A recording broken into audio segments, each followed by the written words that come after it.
Hey, what's up? Stephanie, the English coach here from EnglishFulltime.com. In this video, we are going to talk about how to learn and remember more vocabulary so you guys can start speaking more fluently and just feel more comfortable with English.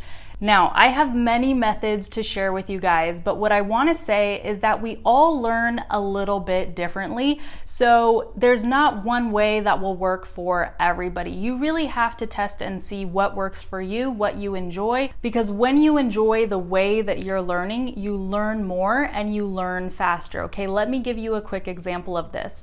My husband loves studying languages. He goes crazy. He studies everything, basically. French, Italian, Russian.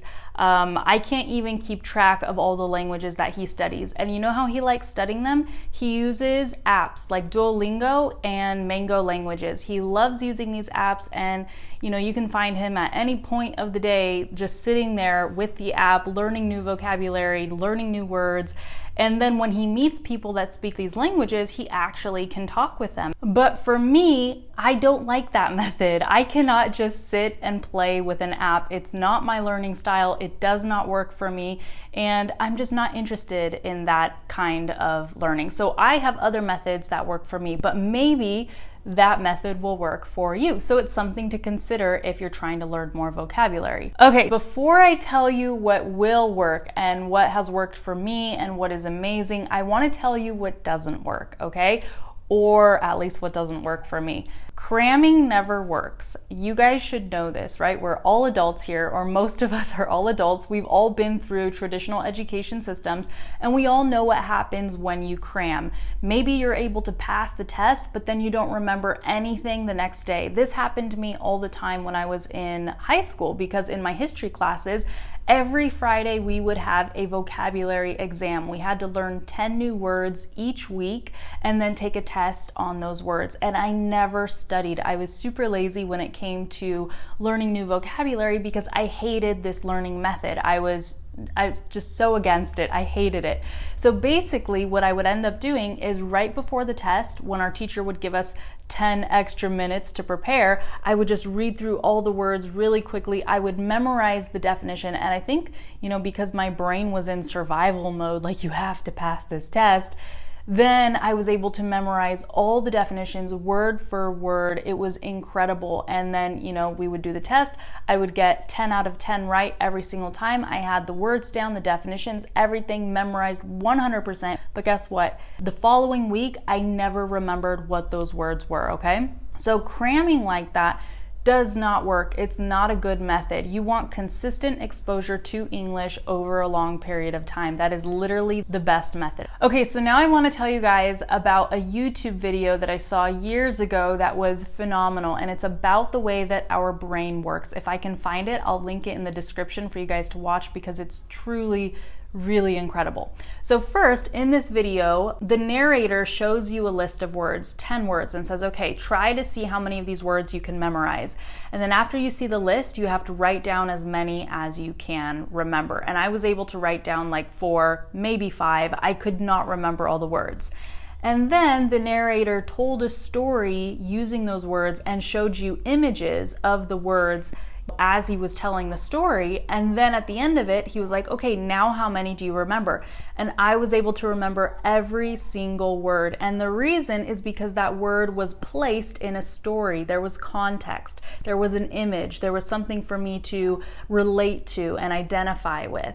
So that is a big key for you and for me when we're learning languages and when you guys are trying to improve your English, that the best way to really learn new vocabulary is one, in context, okay, in a story, because we remember stories, and then using imagery as much as possible. So for me, this is why when I learn a new word in Spanish or something and I'm like, oh man, I keep forgetting what this word is, I need to see it, I need a visual. I literally just go to Google Images, I type the word, and then I see all these pictures. And this is a fantastic way to learn new vocabulary. You don't have to write it down and sit there memorizing it day after day, trying to get that definition in your mind, because words and definitions are all abstract, okay? They're taking something concrete, they're making it abstract, and then you're trying to memorize that in your mind, and it's just not as efficient. So trust me on this, try it out. Next time you hear a word when you're like, oh my gosh, what does that mean? Or I don't understand it, go look it up on Google Images, okay? Even if it's a feeling or a word that is abstract, like disappointed, for example. Let's pretend you learn this word for the first time.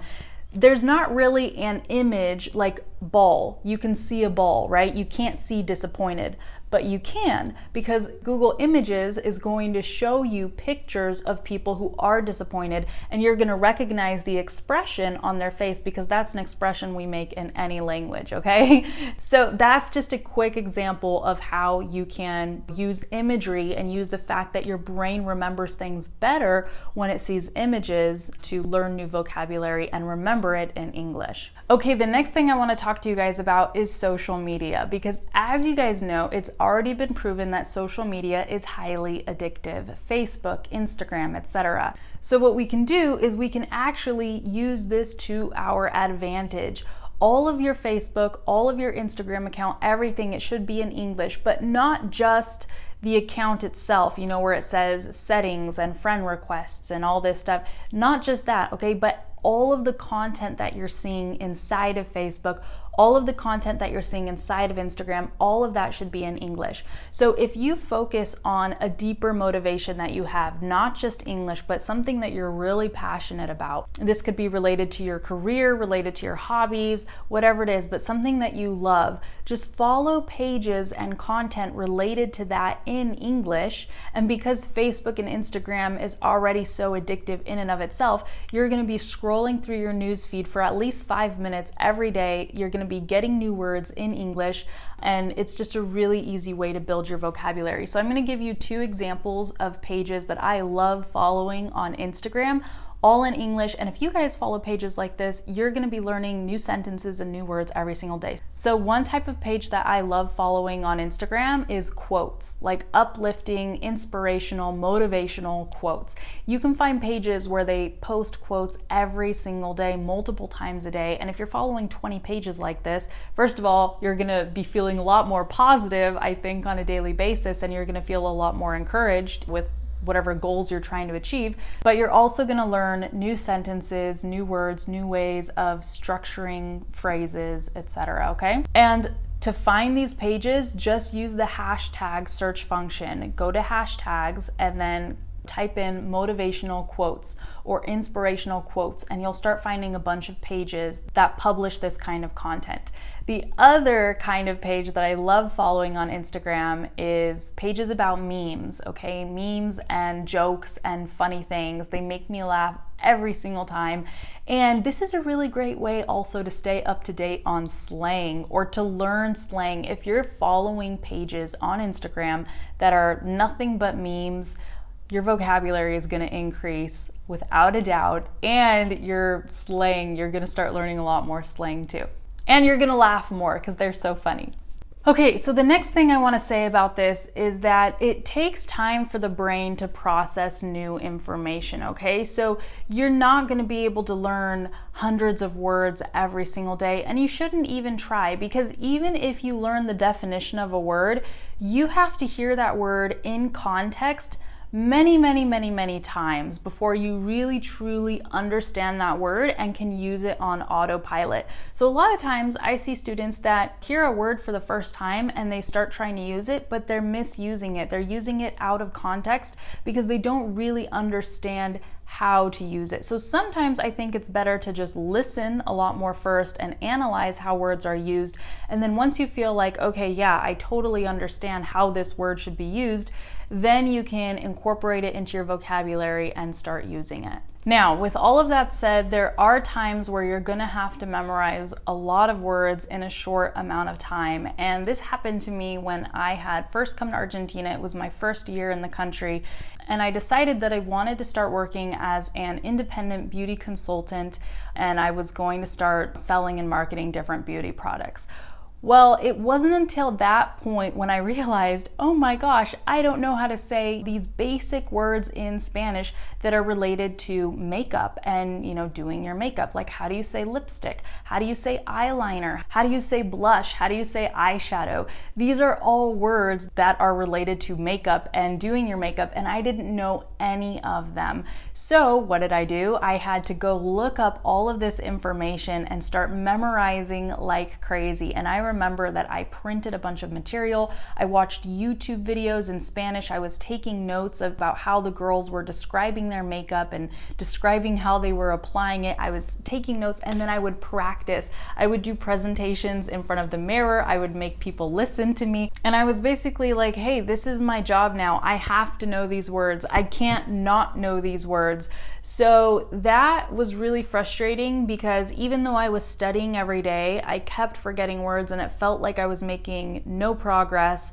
But you know what? It took me about 1 week maybe, or 2 weeks, or a few days. I don't remember, but it was not actually that long. It's just like when you're studying those new words, that's when it feels like it's taking forever. But then you look back and you're like, hey, it didn't take that long. So that method of writing words down, studying their definitions, looking them up, etc., and trying to cram as much into your brain in as little time as possible, again, it can work, but it's not a good long-term strategy. That's like if you're desperate and you're like, okay, I need a certain set of vocabulary terms ASAP that I don't know, then of course that will work.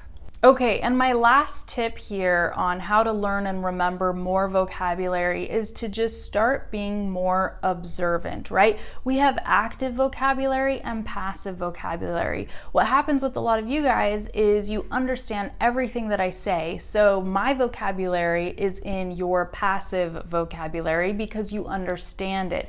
But then when you want to speak, a lot of times you don't have the actual words, you don't have the fluency. That's because you don't have my vocabulary built into your active vocabulary, okay? You have just a base vocabulary of whatever you're working with right now, and maybe you've been incorporating a few extra words a week. But if you really want to start improving faster, you have to really listen to what I say and ask yourself, what words is she saying that I don't use?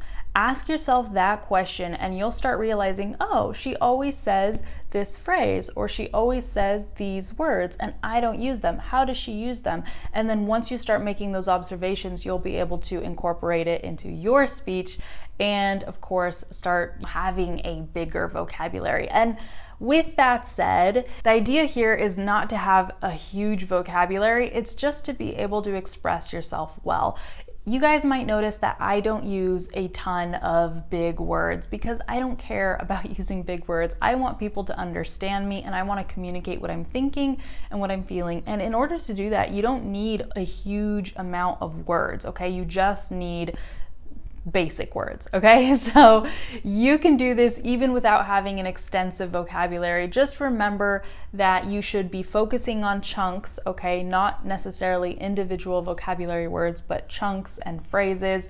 Focus on one type of English, because if you're trying to learn British English, Irish English, and American English, or different types of American English and British English or whatever, all at the same time, you're going to drive yourself crazy. It's better to just focus on one area so you can master that vocabulary and then move on. So for example, British English, a lot of their vocabulary, that's in my passive vocabulary. I understand it, but I don't use it, okay? So for you, you can understand American English, but speak British English, or you can understand British English, but speak American English, or whatever you feel more comfortable with.